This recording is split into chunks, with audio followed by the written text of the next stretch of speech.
I think we're going to have a really great day talking about why universities are on this planet and what it's all about. So without further ado, let me go into my slides then. And let me start with the first slide, which for me is like the why. Why am I in this job? Why do I enjoy working for a university? Why do I think that we actually have something wonderful to contribute? And that's something we sometimes forget. We think a lot about the what and the how, and we forget about the why. So the Sustainable Development Goals, they were brought into picture in 2015. They run formally until 2030, but clearly we won't be nowhere near done by 2030. And I think this sort of really exemplifies what we need to do as a population, as a global population, to continue keeping our planet inhabitable, making sure we take care of it, not just of the human population, but also of life more generally. And I think we all have our sort of favorite sustainable development goals, but they all hang together. We can't achieve one without the other. And that's also why they're called sustainable goals, because we can't just favor parts of the population at the expense of others. So we need to really think holistically about how to implement all these goals.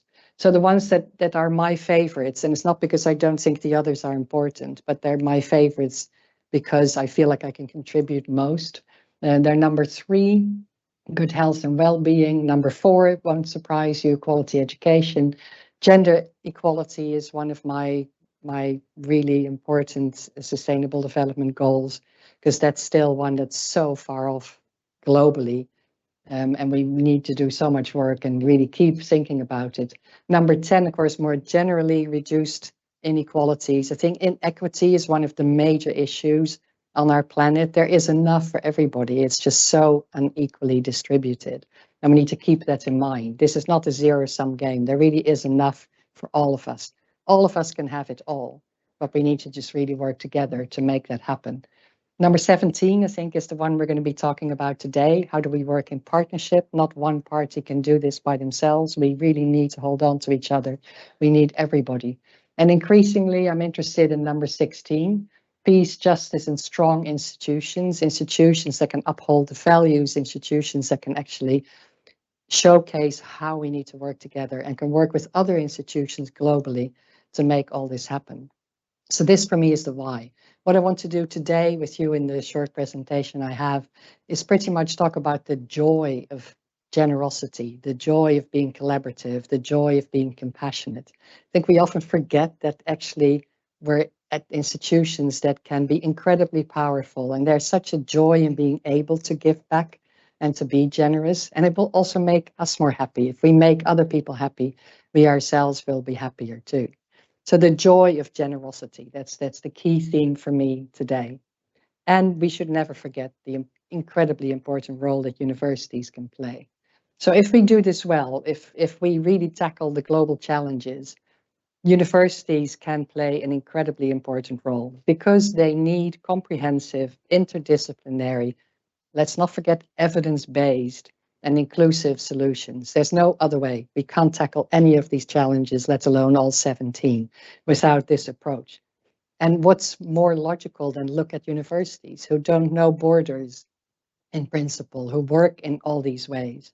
And they can be hugely influential through their research, but also through their teaching and their societal impact. For me, the fact that we teach the next generation of global citizens is the most important impact of universities. And of course, we do that with our research, but we don't do research for the sake of research. We do it because we know we can use that in our education and we can use that in our societal impact. So training the next generation of global citizens and also instilling all these values in them. So they go through university in the firm knowledge that what we teach them can be applied, and hopefully even while they're going through university, we can help them apply what they're learning to their communities, the communities they're coming from.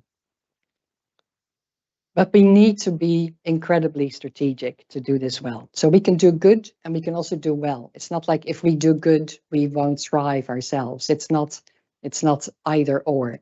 If we do good, we also will do well, but we need to be very strategic about it. It's not going to happen by itself. And partly that's because of the way universities have been wired, maybe particularly in the last 30, 40 years. We've been set up to be competitive. We've been set up not to be collaborative. And it almost feels like if we're highly competitive and we're winning, that's the way we can do well ourselves. And I think that's a huge mistake.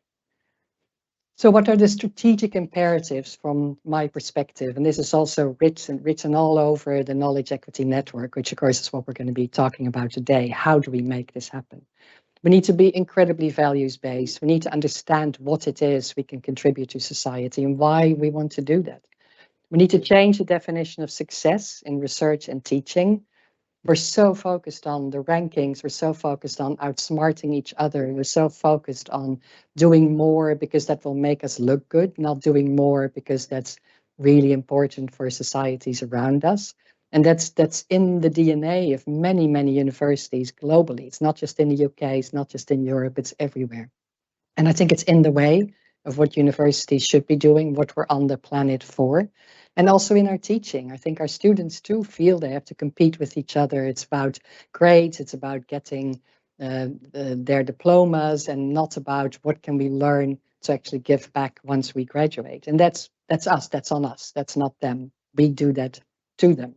So we need to really think about what is success for our students, what is success for ourselves, and be more generous and be more collaborative in our definition of it. And that means also increasing the focus on reducing inequities and increasing the focus on societal engagement. So that if we do all of that, we'll create maximum impact locally, regionally, nationally, and globally. Because local and global are not different. All the challenges that the community of Salford faces, the city of Salford, the Greater Manchester area, in some shape or form, they're also global challenges. And that's where we need to network, because we also need to learn from each other and need to look at what works elsewhere. And need to be aware that there are other areas, other parts of this planet where the problems are maybe even worse than the ones that we're facing. So how does radical collaboration make us feel? Because I think we need to be radical in our collaboration. We can't turn it off and on. Say one day we'll collaborate because that suits us, and then tomorrow we'll be very competitive because that looks like the thing to do. We need to really be collaborative always, and quite focused on it. So how does it make us feel? I think this comes back to the joys of being generous. If we collaborate really well, and if we have a network of people with similar values, we can be confident that what we need is available, that it's not like we need to beat others up to get what we need, because we don't. It also focuses on living our own best work lives. And I think I could have put work in brackets because it will focus us on living our best lives. And our work and our personal lives, they're often so intertwined. So if you feel really happy at work and you can contribute at work, that would also make you feel happier in your life in general. It makes us much more secure about the future, because if everybody else is a threat, there's that sense of doom and dread that pervades everything we do. It makes us feel connected, which is really important for human happiness and for institutional happiness. And it also makes us feel that our best team effort is good enough, because if we don't have to outsmart each other, if you do what your very best, that by definition is going to be good enough. And it makes us feel generous and compassionate. So it'll make us feel happier as individuals, but also as institutions. And that's what I would love for universities in general, for my university, University of Salford at the moment, that we're a happy institution because we know we matter. So what are the strategic themes of the University of Salford? So we have a new Vice-Chancellor. He came in about a year and a half ago. We have a new strategy. And these are our 4 themes. And you can see how well they align to what I've been talking about in the first 5 minutes. So we're going to be focused on building prosperity and equity. So that's prosperity for everyone because it's equitable. Of course, we're going to focus on improving sustainability in the climate change perspective, but also in the broader perspective. Everything we do needs to be sustainable. It can't just be okay for a year and then dwindle. Well, we want to enable healthier living, because health, as we know, is connected to so many other elements, and also a lot of other parts of people's lives influence their health. If people live in poverty, their health by definition will suffer. And if their health suffers, they won't be able to have well-paid jobs and to thrive and to feed their family. So health is an absolutely key component of human happiness. And we want to also develop creativity and innovation, because none of the global challenges can be solved only by people in STEM fields. We need to have creative people. Need people to communicate. We need people to show, to tell the stories, to bring everybody along, to make us understand how we can actually implement what we're technically inventing. So these are all our 4 strategic themes.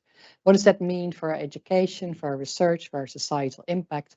So we're going to change the way we teach our students. And it's not like none of this is already happening, but it's going to be a university strategy to change our education. And what we're going to do is implement across the university in all programs much more interactive and blended learning. So we're going to use digital and online technology where it helps our students to connect, where it helps them come to classes more prepared. And the sessions in the classroom are going to be extremely engaged and engaging. So students will work with each other, will work with the teachers. It'll be worth their while to come to campus, because when they're here, they're part of a group. So the University of Salford, for the external colleagues, has a really unique student population. 80% of our students are what's called from a widening participation background, which means they're first in family, they come from a poor family background, they're ethnically minoritized, they have challenges that sort of the norm student may not have. Do you want to sit down, Paul? Please come in. Welcome, another colleague from Leeds.